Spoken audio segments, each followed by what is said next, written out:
Welcome back and thank you very much. This is TV3Newday. Let's get into a very, very important initiative that Nestle Ghana Limited is bringing to us. They've titled this Live with Iron campaign, Live Strong with Iron campaign. I've been joined in studio by one of our sharpest brains within the nutrition sector, I should like to say. She's immediate past dean of the School of Biological Sciences at the University of Ghana, Legon.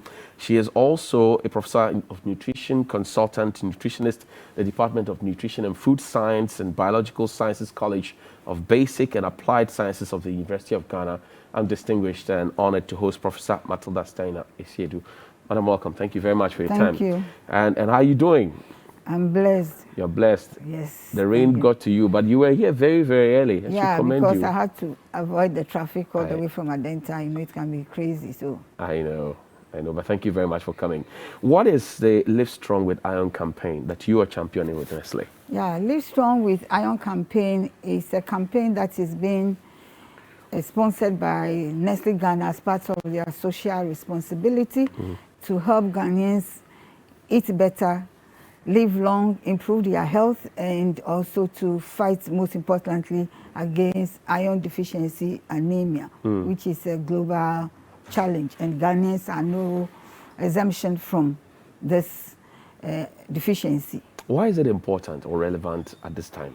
Yeah, it is important, especially at this time, if Ghana needs to achieve our sustainable development goals, especially SDG 2 and SDG 3, which has to do with zero hunger and then health. Right. You know, and when you look at what is going on recently, Ghanaians are not eating well, and then also when you look at our maternal and child health is also having a dose dive where we have a lot of mothers dying during child delivery, all because of not having enough blood.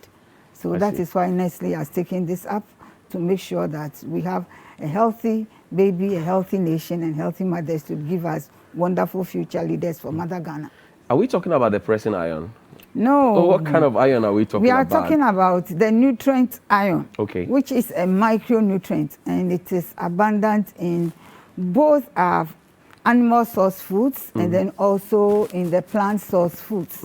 In the animal source foods, I'm talking about meat, fish and poultry, eggs, and then even our bush meat. Okay. Yes, and the iron in that particular nutrient is in the form of iron 3. Sorry, iron 2. Iron 2. And this one is easily available to the body. The iron 2 is easily available, and that is from animal source food. And then from the plant source food, we have our legumes, oil seeds, and nuts, and then our fruits and vegetables. That is where we have the iron 3. Okay. This iron 3 is not easily available to the body. It has to be reduced from 3 to 2 before the body can absorb and utilize it. But when you take Ghana as a whole, majority of our population eat more of the plant source foods, the green leafy vegetables, turkey berries, which is popularly known as bedro. You know, it is rich in iron. Yes, all our green leafy vegetables are rich in iron. I see. And then some of our vegetables too. So the importance of having vitamin C, the citrus fruits, and orange is very common in Ghana, is that the orange reduces it from the iron 3 to iron 2 that your body needs. Yeah, that the body needs. The body is able to utilize, makes it bioavailable to the body, makes it available for the body to utilize it. And this iron plays important role in the body. It has so many functions, helps, we mentioned immunity, plays an important role in immunity, but most importantly, in blood formation. That is why I mentioned the women of childbearing age and our pregnant women. You know, so if one is not having enough iron, then what it means is that one cannot form blood. Iron is so critical in the formation of blood. It is not only iron, one has to eat well. But what the data shows in Ghana now is that a lot of women do not have enough of the iron. So iron deficiency anemia is a challenge, and it is also a global challenge. But there are other nutrients too that causes anemia. So when we talk of anemia, there are different types of anemia. Different types. But this iron-related one. Iron. Yeah, that is why we say iron deficiency anemia. But how do you know that you are deficient in iron and that you have this iron deficiency anemia? Yeah, there are some changes in the body that one sees. One becomes tired easily. Okay. One may also feel dizzy, you know, and then one may also experience headaches, because when you don't have enough blood, the blood volume goes down, the oxygen is not being able to be carried. Therefore, sometimes one may experience headache. Okay. This type of headache is not paracetamol headache. It is due to iron. Sometimes one may see the hands to be very pale, the eyes also to be very pale.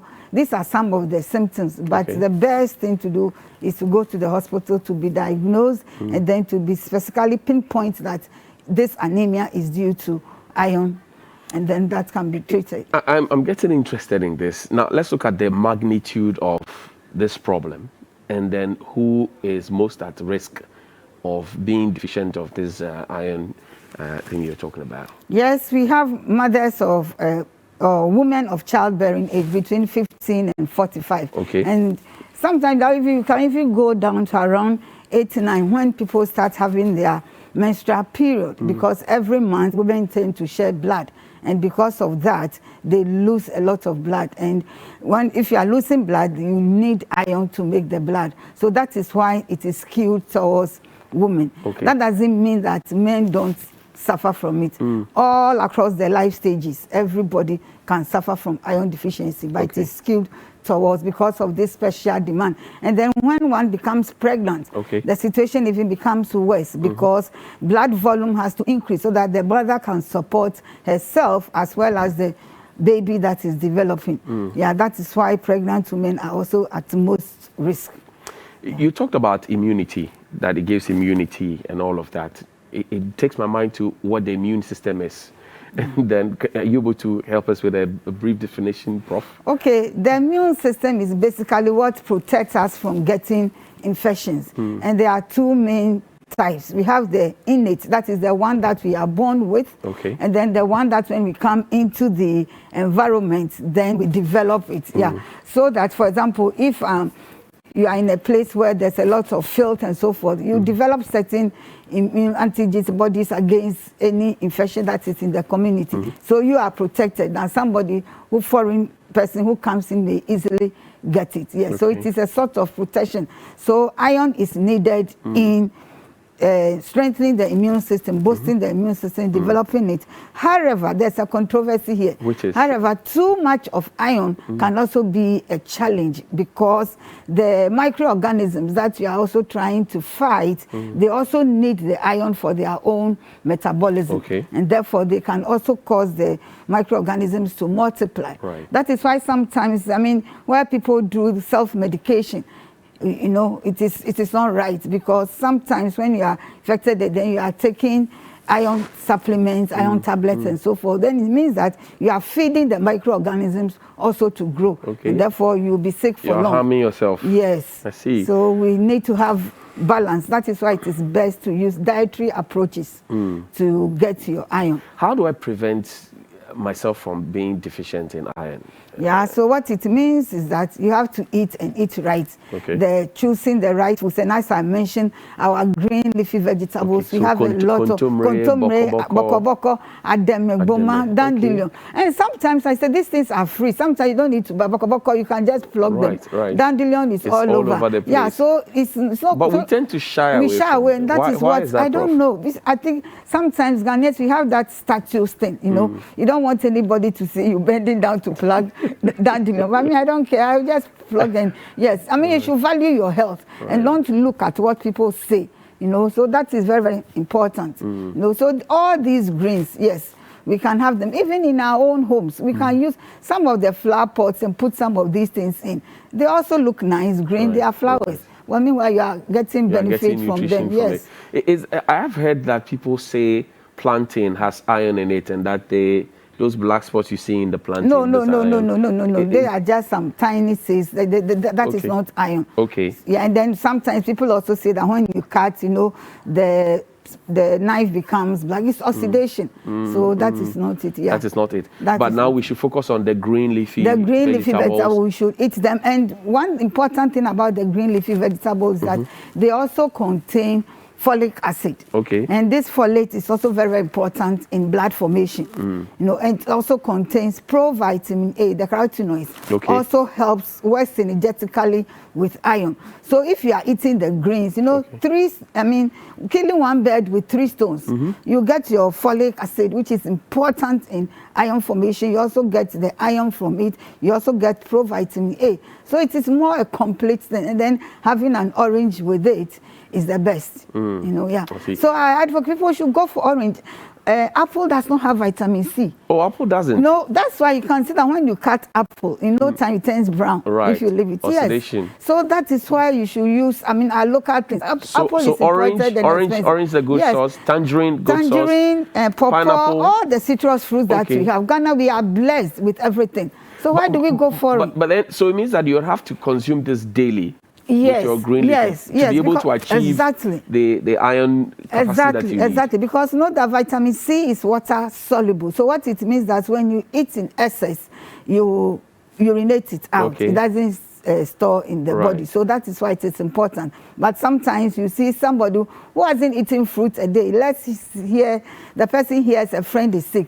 He's the first person to go and buy oranges, carrying it to the person in the hospital. Meanwhile, the whole year he hasn't even touched orange. Hospitality. Yeah. So we need to advocate for everybody to be enjoying our local fruits and vegetables. They are healthy, they are wonderful, and they will help promote iron nutrition. Okay, so we have spoken about the vegetables and the fruits. Let's talk about maybe poultry, meat, the other things that we can support, grains, examples that we can support with, and then we'll take your closing thoughts. Yes, we have meats. All the meats that we have, you know, all of them are rich in iron. But when you take the offals, like the liver, the gizzard, and whatnot, those that are dark colored, they are very high in iron. But one thing that we advocate for pregnant women to shy away from some of these, for example, the liver, because sometimes people do not really check, you know, they don't go through the vet system that the animal is healthy, you know, because everything goes through the liver. So it is not advisable, but they can have the meat, they can also have the fish, they can also have the egg, because apart from the iron in them, they also contain protein, and protein is needed in blood formation. That is why I'm saying that you cannot eat iron alone. Your diet should be balanced so that you can form. So you should have animal source food, you should have your vegetables, you should have your fruits, and then you have your little amount of carbohydrate, which is the cereals, and then our roots and tubers. Small amount, then it makes it complete. I see. Prof, you're a blessing to Ghana. Thank you very much. We're happy to have you here as always, and we're proud that you are supporting the Nestle Live Strong with Iron campaign.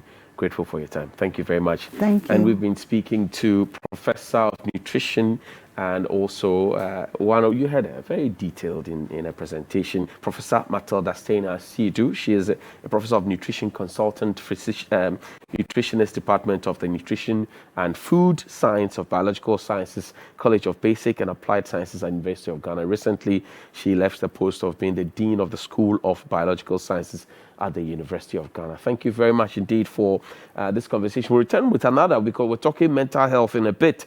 But speaking of which, let's say a big congratulations to somebody who deserves to be celebrated. Congratulations to Jonathan Quist Daku for winning the National YAF Organizer of the Young Adult Fellowship of the Presbyterian Church of Ghana. It's your great day today. And also a happy birthday to Josephine Nana Sapoma Mami Joe in Kenya. It's your birthday today. Happy birthday. And also to Mami Efia Sewa Oware, CEO of Efia's Closet. We'll see you after the break.